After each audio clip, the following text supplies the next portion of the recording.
So, welcome everybody. Good morning. Um, why do we practice? We practice to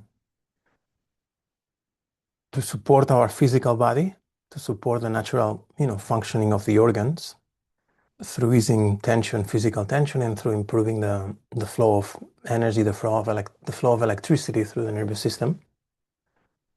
And we practice to balance our emotions, to reduce the gap, between super excitement and super sadness, to reduce this gap, to try to maintain a sense of equanimity, of stability, where the emotions that we tend to experience more are emotions that are more loving towards ourselves and towards others. Okay. And again, I say tend because obviously there's, we're all in a process. So, um, then we also practice. So, we practice to support the body, we practice to support the emotions, and then especially we practice to support the mind because when the mind is clear and we can see beyond, the the all the feelings and all the emotions that we have and all the information that we receive. It's amazing the amount of information that is misleading that we receive. Misleading in the sense of that, pretty much all information that we receive is constantly telling us the experience that we are meant to have is a dual experience, okay? Good, bad, day, night, front, back, like male, female, like there's this constant information of duality that ultimately that's really the root of confusion from our own true identity, which ultimately is non-dual. So we practice to support the body, we practice to balance the emotions, and especially we practice to develop clarity in the mind. So when those three are in place, when body, energy, and mind are in place, okay? And Jesus in the Bible says, when three of you are get together, I'll be there. So when our energy, our mind, and our physical body are aligned, naturally this sense of presence stabilizes or starts to manifest. So this sense of presence is what we call a sacred site. Okay, a sacred site is not just the cathedral or the stone circle or um, whatever location. The sacred site is the experience of presence, of awareness that participates there. So that's in a nutshell why we practice. So practice is very important. So first aspect of practice, we're going to be following this handout. Okay. So everybody should have it. Maybe if somebody has it handy, you can post it there, but I've sent it so many times. So okay, this is the handout for a sequence of healing and purification meditation practice. So arrive, just feel present, just bring your awareness to yourself.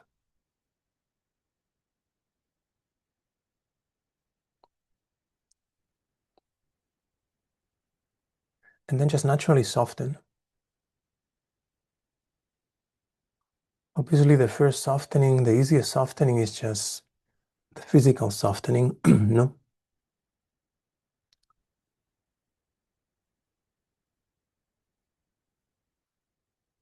So then happens the softening of our emotions, especially the softening of our points of view, their righteousness.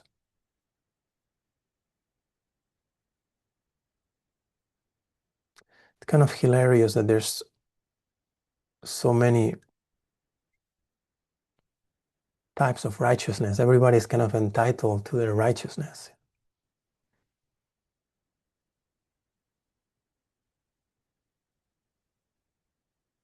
So you arrive, you soften.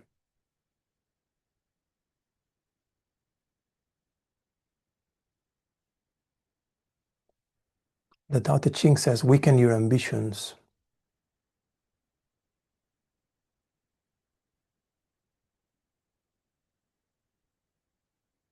And then arrive again to yourself and soften again.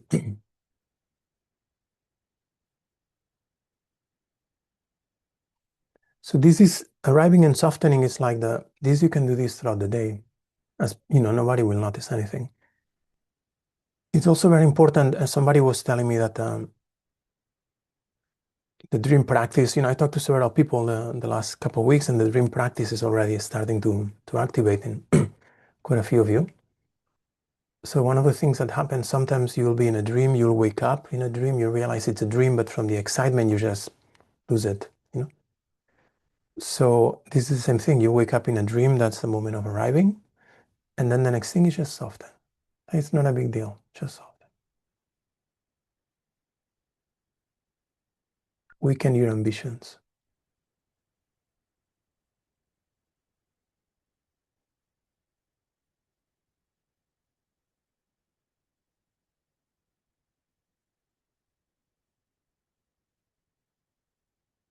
And then let's do the centering, purifying breath.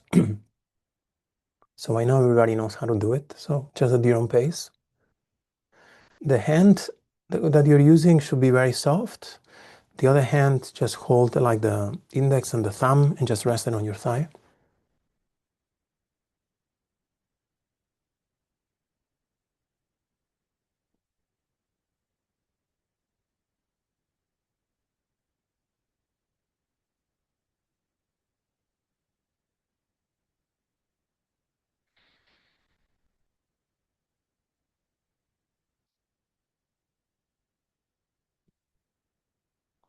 Make sure the shoulders are relaxed.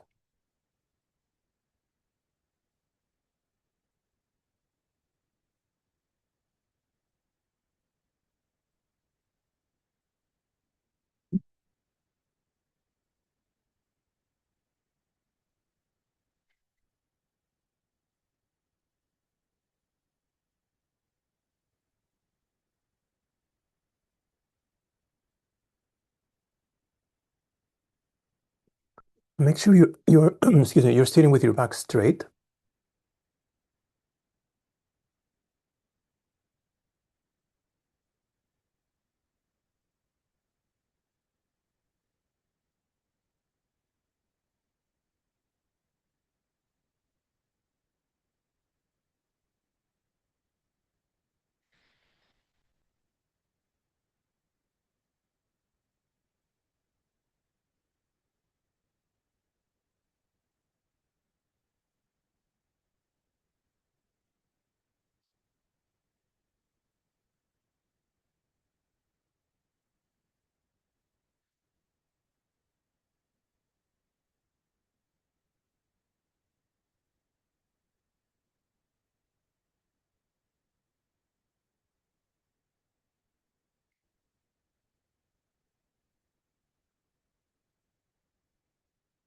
So it's 3 with one hand, 3 with the other one, and then 3 with both nostrils, breathing in into the brain,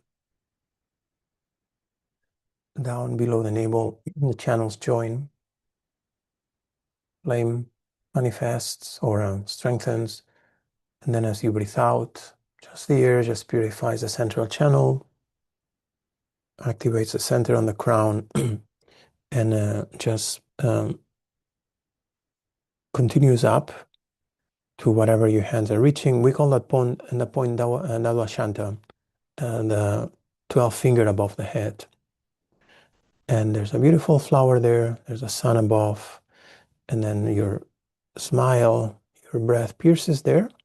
And then there's this beautiful shower of light that surrounds you, front, back, sides, that showers you, that covers you.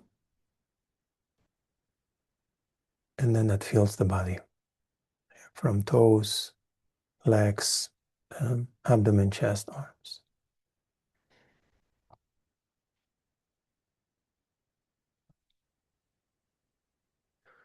So back is straight but relaxed. The tip of the nose is aligned with the center of the chest and with the navel.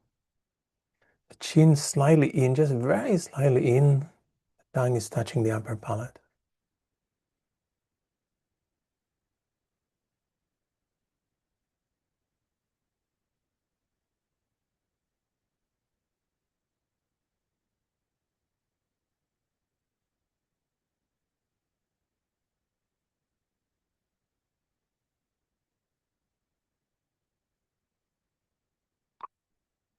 not now, but whenever later, um, it's good to practice a couple of times in front of a mirror so you can observe physically yourself how you are actually. Are you aligned? Are you misaligned? Just continue one more round. 3, 3, 3. Main thing is the breath is not automatic, so you breathe in at your own pace. And then just hold the breath for whatever feels comfortable. And then once the body wants to exhale, then you exhale.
If as you are practicing, you recognized, oh, the mind is very quiet now. So just kind of soften into that quietness. It's almost like then you just observe. If there's not observe, but you feel, oh, the mind is very quiet. It's almost like I allow myself without modifying the actual posture, but you kind of just lean and just kind of almost melt a little bit into that inner silence.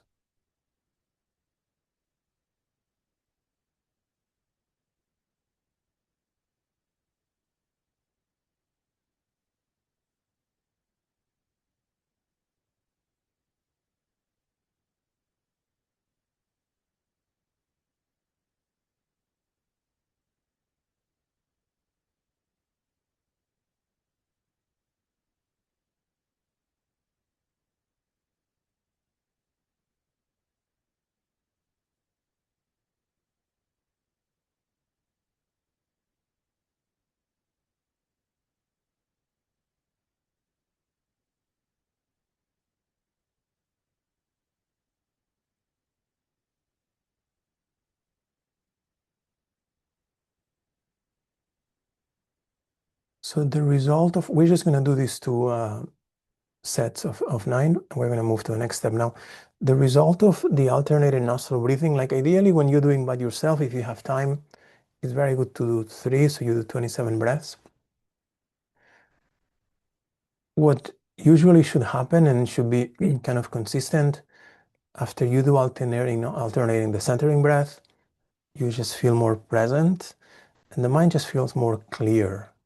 It's like if somebody, if you're looking at a camera or something, you're going to take a picture and it was like blurry, and then you kind of adjust the lenses and it feels clear. There's an actual sense of clarity.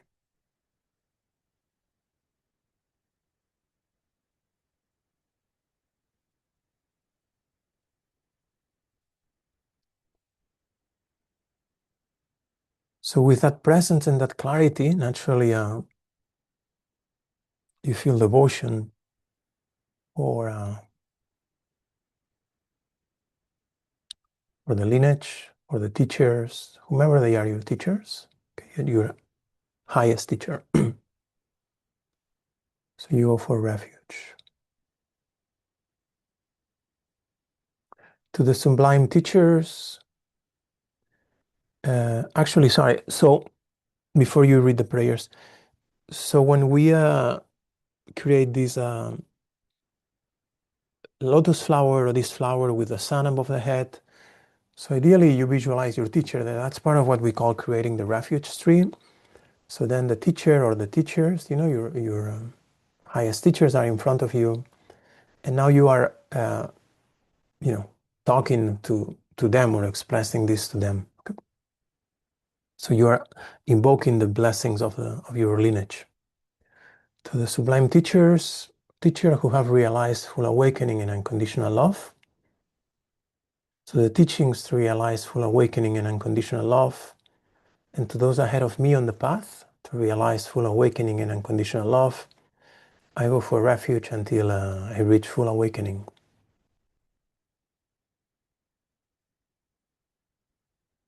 By the merit of practicing the 6 great virtues, generosity, discipline, patience, joyful effort, awareness, and wisdom, may we attain full awakening for the sake of all beings.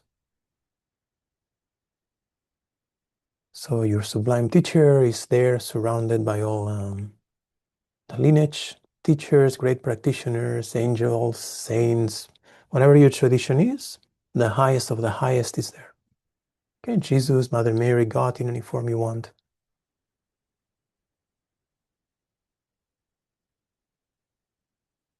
So that you connect from the heart and you go for refuge to that. And then that through that same act, it becomes in your heart, it comes to your heart.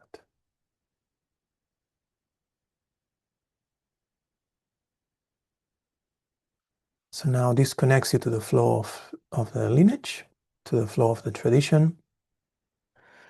Ideally, you read this 3 times. Let's read it once more. To the sublime teachers who have realized full awakening and unconditional love.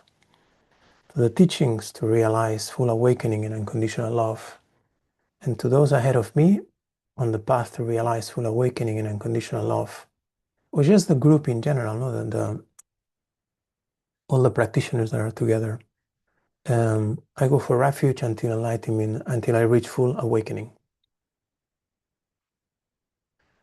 By the merit of practicing the 6 great virtues, generosity, discipline, patience, joyful effort, awareness, and wisdom, may I attain full awakening for the sake of all sentient beings.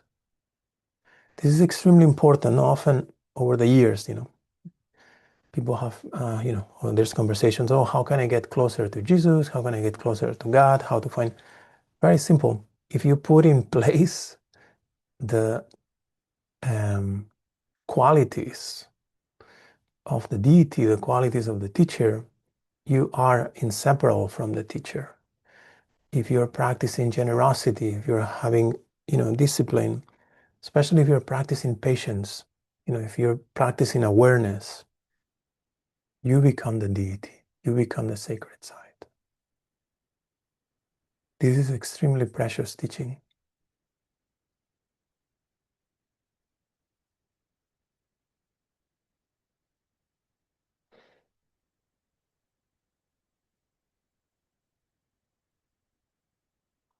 May all mother sentient beings, boundless as the sky, have happiness and the causes of happiness. May they be liberated from suffering and the causes of suffering. May they always rejoice in the happiness of others. May they rest in equanimity, free from attachment and aversion. May all illnesses that afflict the bodies and minds of beings be healed, and may no more illnesses ever occur again. So you have arrived, you have softened, you have centered yourself, you have kind of installed that clear awareness that is grounded in this inner silence through the previous steps. You have connected to the source of refuge, to your lineage. You have recognized the importance of just putting in place the basic virtues: generosity, discipline, patience, joyful effort, awareness, that lead to wisdom. As you can see, all these things are 100% non-denominational. Like it doesn't matter what tradition you follow. All these things are things just that make sense. So with that awareness and that state, say, oh, the world is so chaotic. People are just suffering so much because they are focusing on the external, on the kind of, let's say, their minds are confused, okay, by perceiving the outer world as an enemy, by perceiving one's own projections as real. So then we wish, may all Mother Sentient beings, boundless as the sky, have happiness and the causes of happiness. The causes of happiness are the great virtues. May they be liberated from suffering and the causes of suffering. So the causes of suffering are the opposite of the virtues. Greed, lack of commitment, lack of discipline, okay, being impatient, okay, being whining, complaining all the time, being distracted. Especially may all beings be able to rejoice in the happiness of others. May we overcome jealousy. May our minds rest in equanimity. May we be able to perceive how much better it is for us, instead of grasping so much to what we want and cherishing so much those we love, and just discrediting those we don't like, and pushing away what we don't like. Just practicing a mind that is just present, that allows things to be,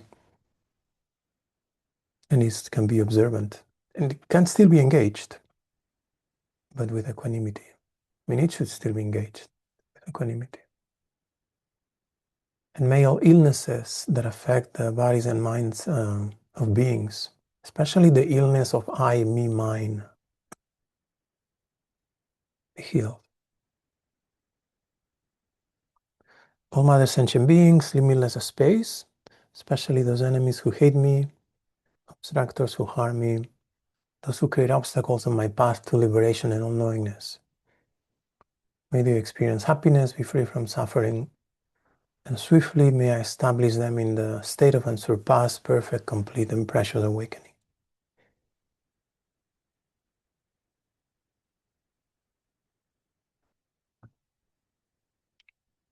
So these are, even though these are motivation prayers to set up our intention, they're also like meditations that, as you do,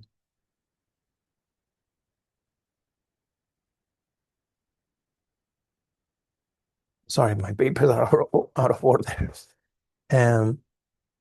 So you just don't read mechanically and move to the next thing.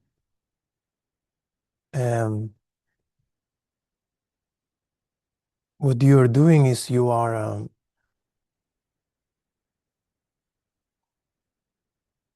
reading and reflecting. Okay, so the teachings, you listen, you reflect, and then you put into practice. So you could just take a sentence from here, no? May all Mother Sentient beings, boundless as the sky, have happiness and the causes of happiness.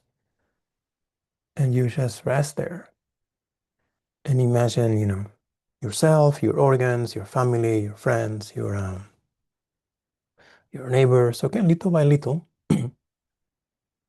just experiencing happiness. Not any kind of happiness, not the happiness that I had an ice cream and I'm happy, which is a good happiness. Or the happiness of, Barca, my soccer team won and therefore I'm happy. That's a good happiness. But that's temporary, short-term happiness. Okay? We wish them to have the permanent happiness that is based on cultivating the virtues. So you can just take a little sentence and just reflect. And you don't even have to read the whole thing every time if you don't want. You can just take one sentence, just one word. Just feel it. Feel this true desire of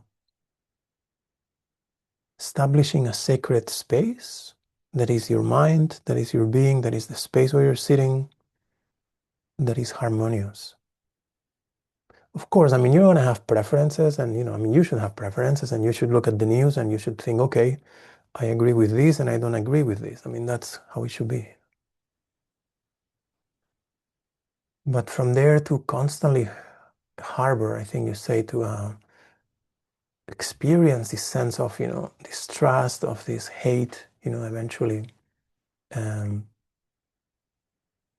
it's very, it makes us ill. That's the kind of unhappiness we are trying to recover from.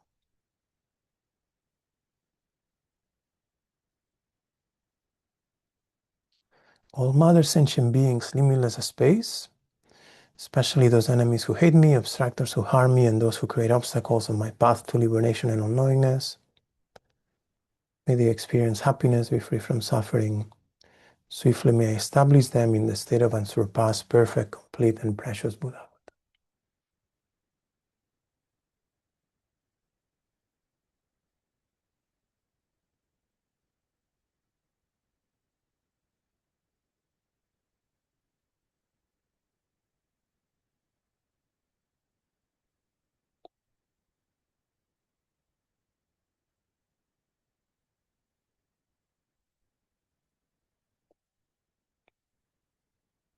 In page 4, there's a prayer that is the four dharmas of Gampopa that I said it, to move it here. I'll read it.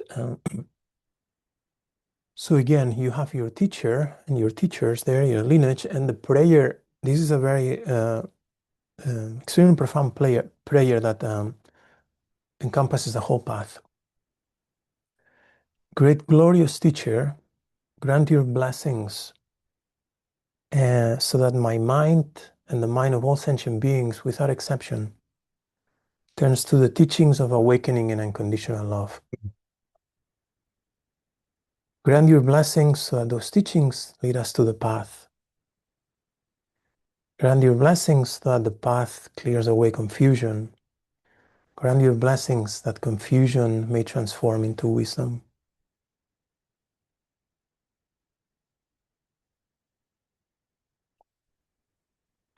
I was talking to a good friend of mine just a few weeks ago. He's been practicing Taoist practices for 60 years.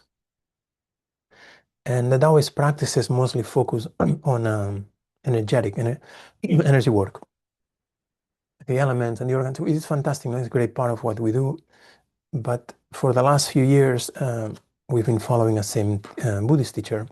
And in Buddhism, like in Christianity, or it's greatly emphasized the devotion towards one's teacher. And my friend said the other day, "Wow, only with energy work you cannot go that far. It's truly through the blessings of the lineage of the teacher that the darkness of one's mind, the darkness of one's heart, it's dispelled. So whatever your root teacher is, and we're talking, teacher at the level of Jesus, okay? Garchen Rinpoche, people like this, beings like this. We really pray to them, like to the point that, sometimes tears will come to your eyes, It's like, help me here, When we go for refuge, it's not just like like a cute thing we say. No, like you reflect on your life, you reflect on all your surroundings. Just look at the news, and you say, wow, this is not getting any better. Okay. Please help us here. Help us here. Help us here. So that's extremely profound. So we ask obviously for help for us, for our, surroundings, for all sentient beings. But the main help, the main blessing we're asking for is to be able to see through appearances. Yeah. This is why at the beginning we had, in the previous sessions, I had brought up this quote from the Naya Sutra. One should meditate upon the divine and individual soul as one. Thus, thinking of all things as the divine, including oneself, one becomes free from attachment and hatred. So what we're praying for, the blessing we're asking for, is the ability to, even while looking at the news, be even free from the attachment of wanting everything to be improved. I mean, this might seem like a contradiction with everything we are doing, but this is when we pray, we have these two hands. We have the hand of compassion, which we want everything to be better. And at the same time, we have the hand of wisdom, which through wisdom, we know, well, ultimately, it's just a display of consciousness. Okay. So we have to put wisdom and awareness, wisdom and compassion together. If we just have compassion, it's so painful. If we just have wisdom, our heart becomes cold.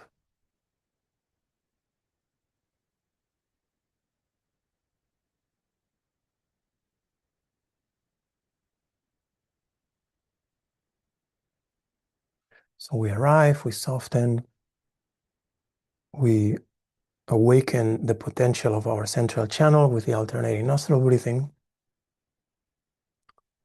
At the top of the central channel, we connect with the lineage, we request the blessings of the lineage. As those blessings pervade us, we awaken our motivation of being of service, and therefore we activate the motivation prayers. And we also pray more to the teachers, say, okay, ultimately help me realize that all this confusion is ultimately wisdom.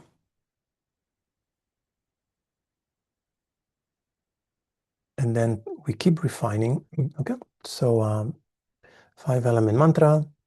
Om Ha Om Eyam Kam Ram Lam Shuddhe Shuddhe Ah.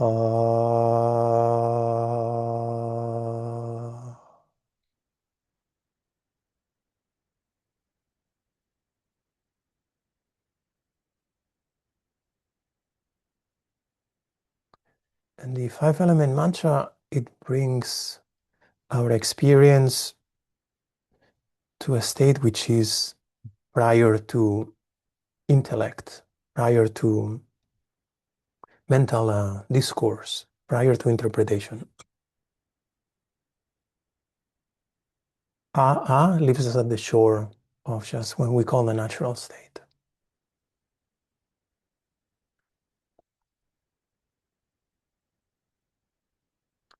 Om Ha Om Eya Aham Ram Lam Shuddhe Shuddhe Ah.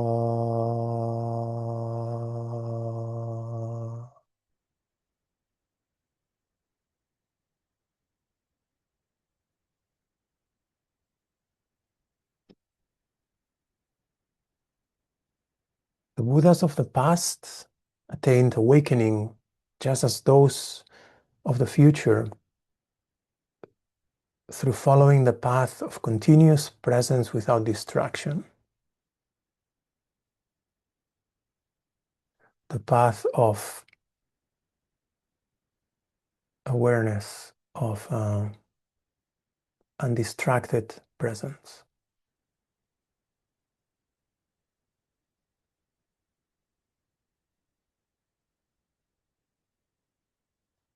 Om Ha Om Eyam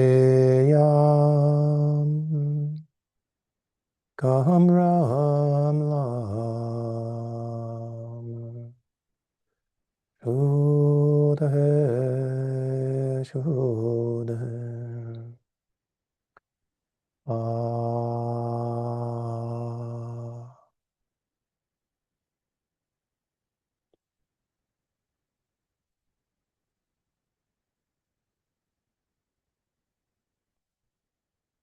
ah, ah. The recognition of our true state, which is symbolized by ah, and the continuation of its presence is the essence of all paths, the basis of all meditation, the conclusion of all practices, the pith of all secret methods, the key to all deepest teachings. Maintain continuous presence without being distracted. Arrive, soften. Remember your teachers, request the blessings, awaken in your heart love for all beings without exception.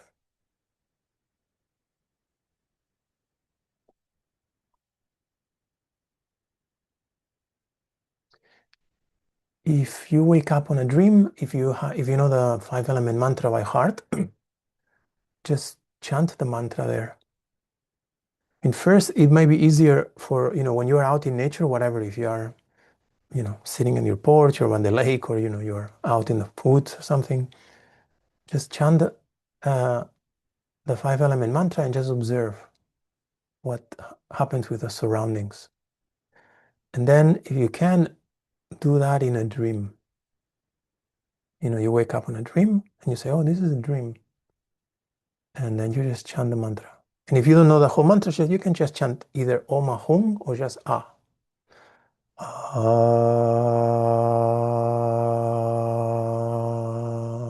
Your heart, your rest.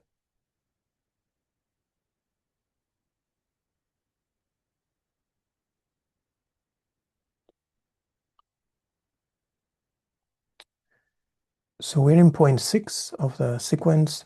And again, this is a sequence of 8 sections, is a practice with 8 sections. Each of those practices can be taken individually. You don't have to do everything every time. You have to, obviously you should take refuge, activate motivation, and at the end, do the dedication. But in between, whatever time you have, you can just take a section. Just don't rush through it. So I just want to make emphasis today on the beginning of the healing smile. We are going to go with, quite a few of you, and with many other of you. We have been, many times in sacred sites.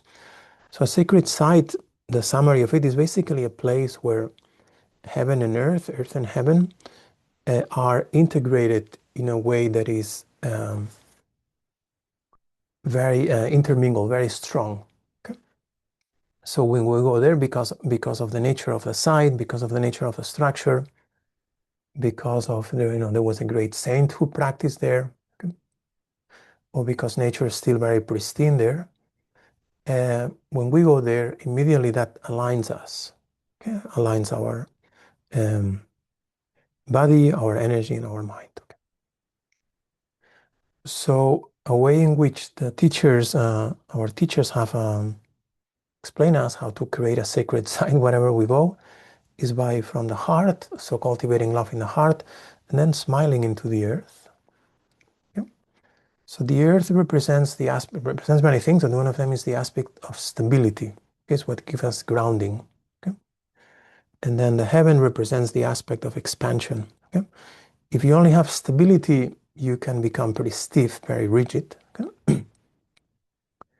If you only have expansion, you can become completely dispersed, completely hallucinating.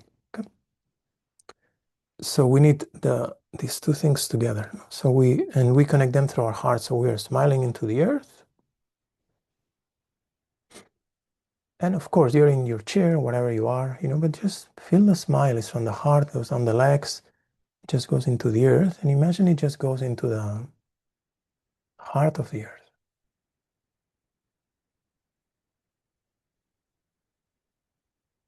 Naturally, at some point, there will be a sensation where your smile rests and it's actually welcomed and it's almost nourished.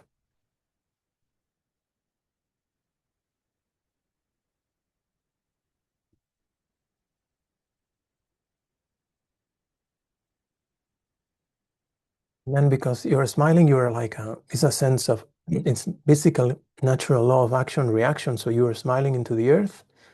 Usually most people that you meet out there, if you smile at them, usually they're going to smile back.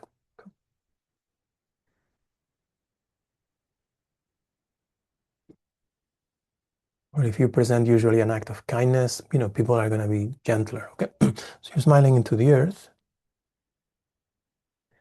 and then the earth smiles back. And the earth is obviously much larger than us, and the smile of the earth is bigger. So you feel this sensation that goes all around you, where that smile is just kind of ascending. It's like this, whatever everybody might feel it a bit different, whatever you're feeling, it's a nice sensation that goes up. So it goes around you, and then it comes in your feet, and then this sensation goes up the legs, goes into your abdomen, and then goes up the center of your body to your heart.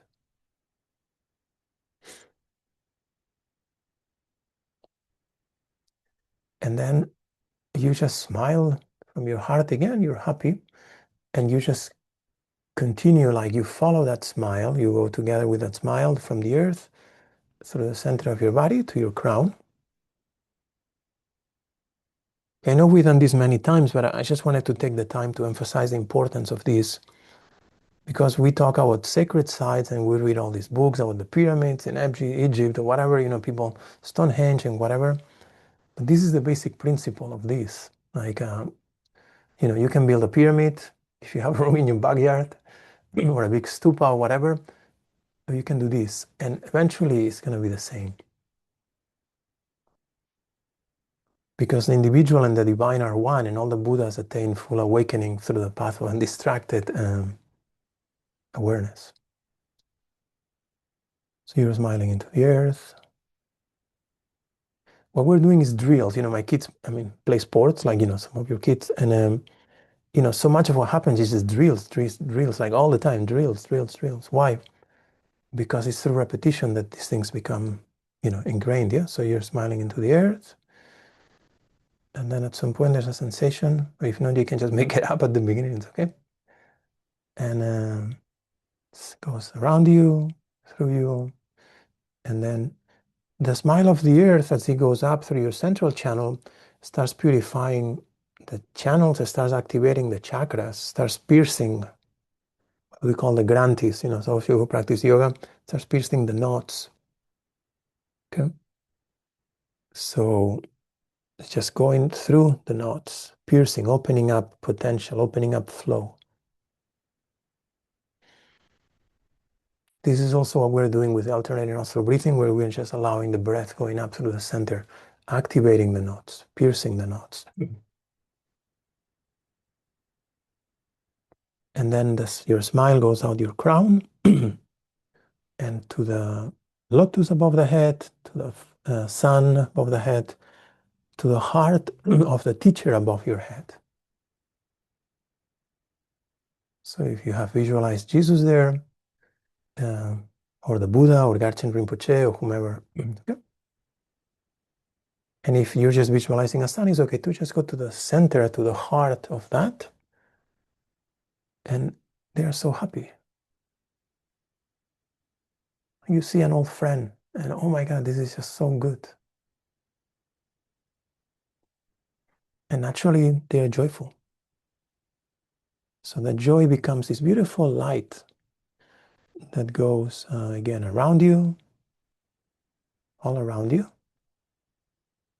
and then on top of you and inside of you.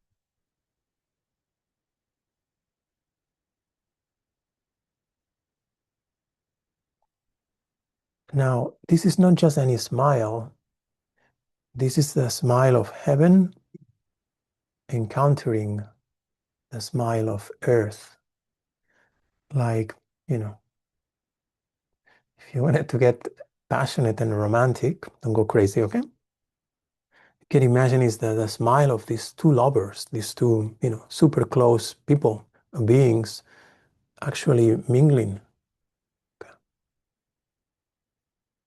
So now it's just not the heaven and earth, now it's the union of heaven and earth. Now you as the practitioner, you as the receptacle of that, become the sacred site.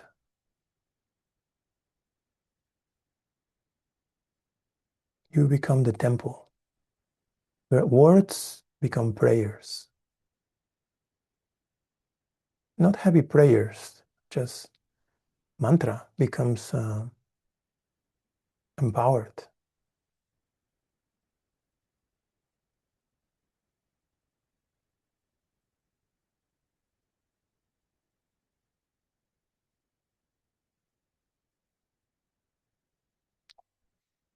So then naturally, then this becomes one, it's just the actual practice of the healing smile. No? So you're smiling there and you just feel can become a bit more specific. So all this beautiful light, okay?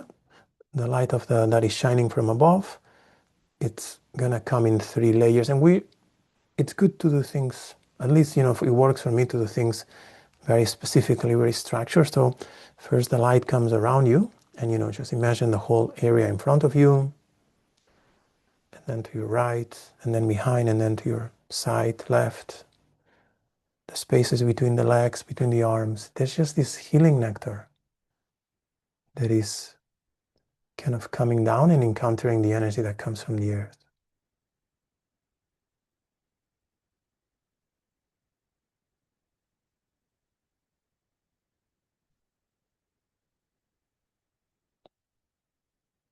And then you can just spend here as much time as you want. But then the light becomes a bit closer and it's just then like a shower. It's coming on your head and it's just kind of like I don't know how you say in English, like it's almost like spreading down, no? Just like showering you, falling down your front. Perfect texture, perfect temperature. Just this perfect sensation of healing nectar that is surrounding you, and then it's just softening the tissue, softening the scalp, softening the forehead, the face, softening the eyelids, softening the nostrils, softening the ears, the back of the head. Actually, first it's better to do just the front, so then the neck, chest, the abdomen, the front of the legs.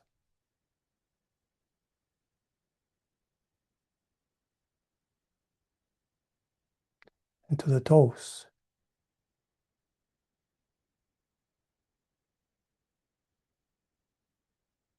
And then at your own pace. Again, you could just take a section of these and spend 20 minutes, whatever it is. So now just do the right side. So there's, the side of the head, ear, the side of the neck, shoulder, side of the arm, side of the rib cage,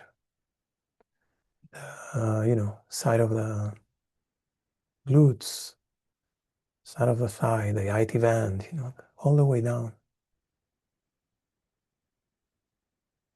to the little pinky toe. Okay, at your own pace to that, to the back. And then at your own pace to the other side, take a minute.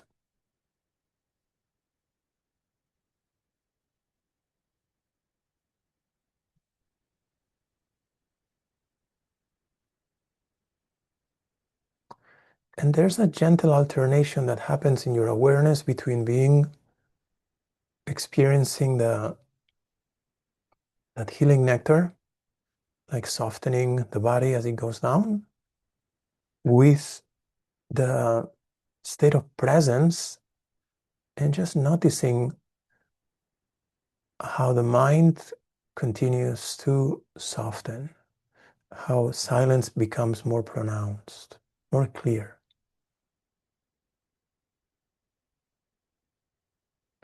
And you can see that we have not done anything in no moment since we started. We have said, oh, stop thinking or stop thoughts. Like we don't care about thoughts. You just put in place mechanisms that align your energy system, that align your body, and naturally thoughts just go back to their natural state.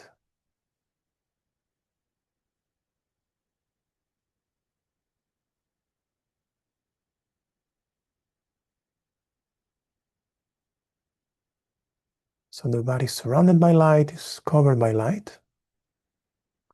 And then this healing nectar, okay, that comes down from the heart of your teacher, from the sun above the head, now comes in the crown and fills up the body as the body is this beautiful vase from the toes. Okay, so as if you're filling up a vase, the healing nectar fills the toes, the feet, the ankles, just goes up the calves, the knees, and thighs. The abdomen is filled, chest, and the arms from the fingers up, at your own pace, to the head.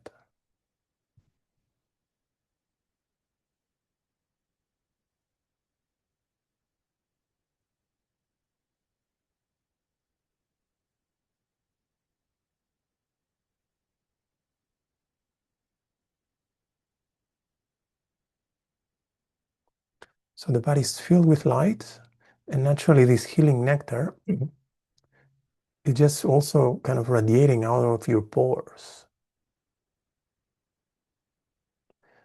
So there's a step here, which is the next step we're not going to do now, but you could just go, that's in the book, you just go organ by organ. You start, on the brain, and you move to the eyes, like you just go organ by organ, to the glands, then you will move to the lungs, to the heart, like you just, right now we're doing just the more, because of time, just more general.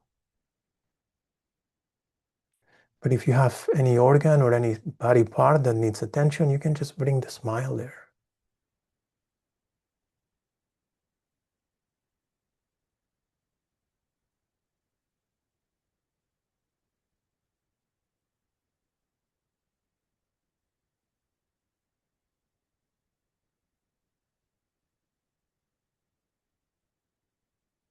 And then I just want to, so the next step that I had here on the chart, on the handout, is the Omahung breath. You don't need to do both things every time. You could choose. The Omahung breath is extremely important and extremely simple. So sometimes if you don't have time or you just don't want to go to through everything, you can just do the Omahung breath. It's like extremely important practice. Okay? So breathing Om, holding A, exhaling Hung. So first just feel the breath. First, just bring the awareness to the breath. Just feel the breath.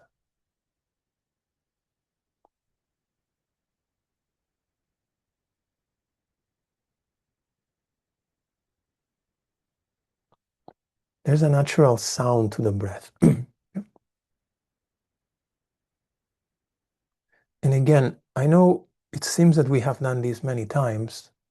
When I first received the practice of the Omahum breath, our teacher, Regent Dorje, teacher from Sikkim, he said, for starters, do it 600,000 times. And then we can talk again.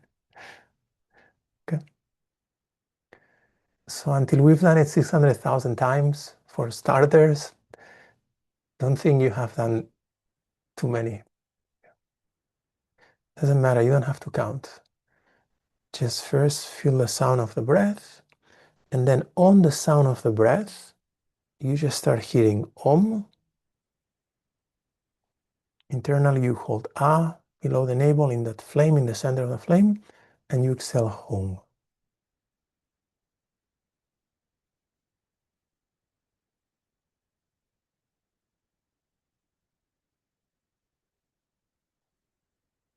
Sometimes in some meditation practices, they will emphasize that the breath of the sound becomes completely inaudible. Okay? In this case, this is not like that. In this case, you want to hear, you want to feel very gentle hissing, which is the sound of the breath putting in vibration the respiratory organs, and vibration the channels, the spanda, the vibration.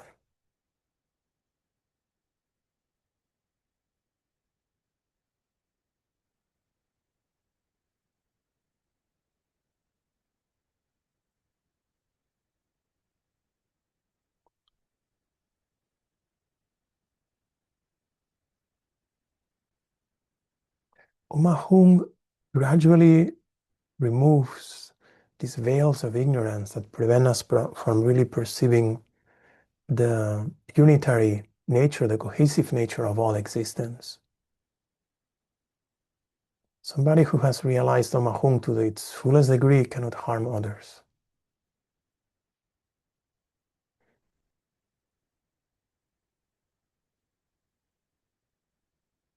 So you can do, there's the practice where we do Omahung just as the breath. And then there's the Omahung as a mantra where you can do just during the day. You can walk in Omahung, Omahung. Just you can chant Omahung, just put Omahung in your day to day.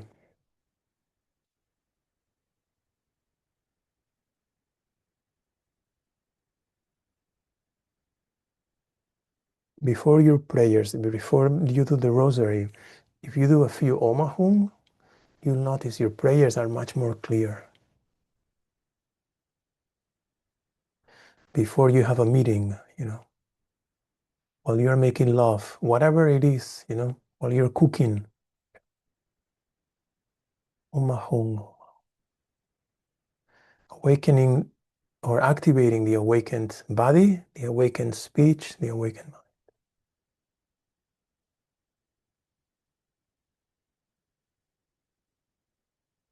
Omahung. Then just rest.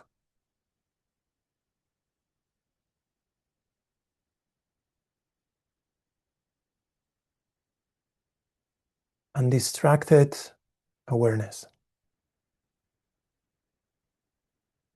The silly thing is like none of you can tell me I don't have time to practice.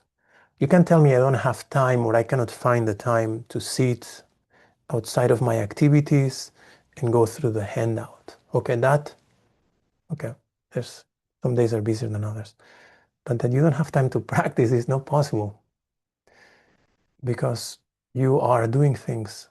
Undistracted awareness, loving undistracted awareness is the highest practice.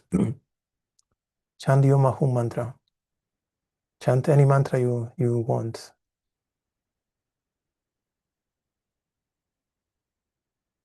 Sometimes people say, oh, my mantra is, I'm successful, I'm successful, I'm successful.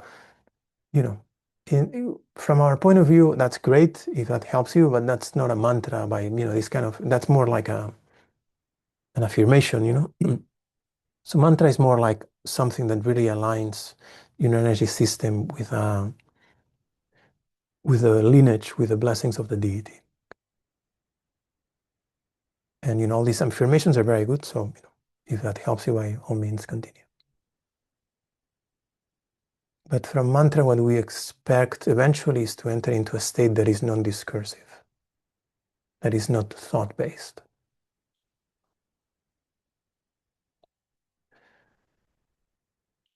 By the virtue of our practice, these dedication prayers, may the sublime awakened mind, the heart of unconditional love, arise where it has not arisen.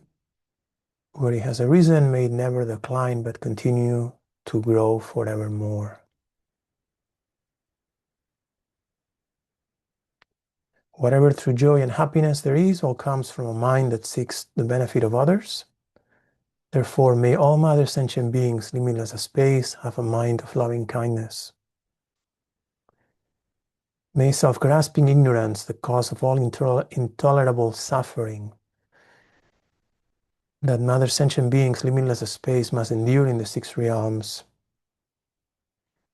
be fully pacified, and may all beings care for one another with altruistic compassion.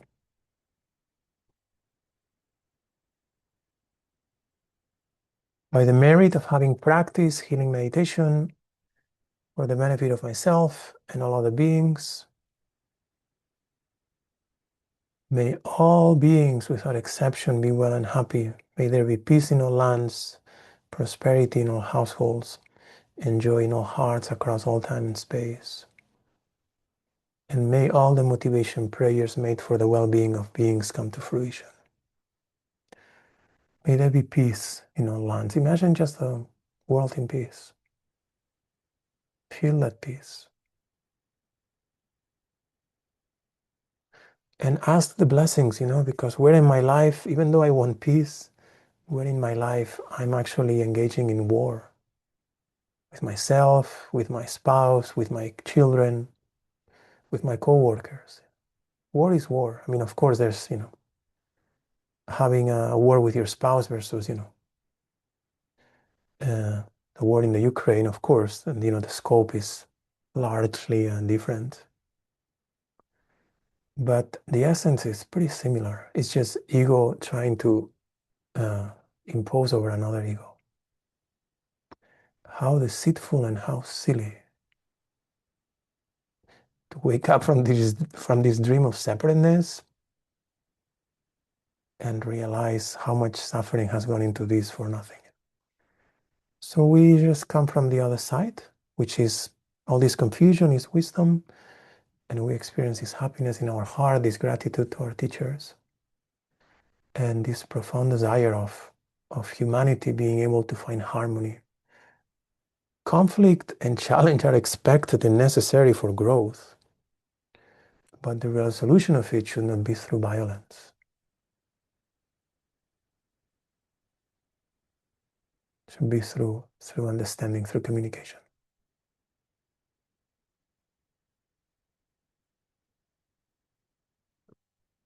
So whatever we have done here may be of benefit for all of you, for your families, for your closer circles, for your neighborhoods, for the whole country, for the whole world. Wherever you go, may you activate this column of stability and wisdom and compassion. Okay. Well, it's 10:05. Thank you.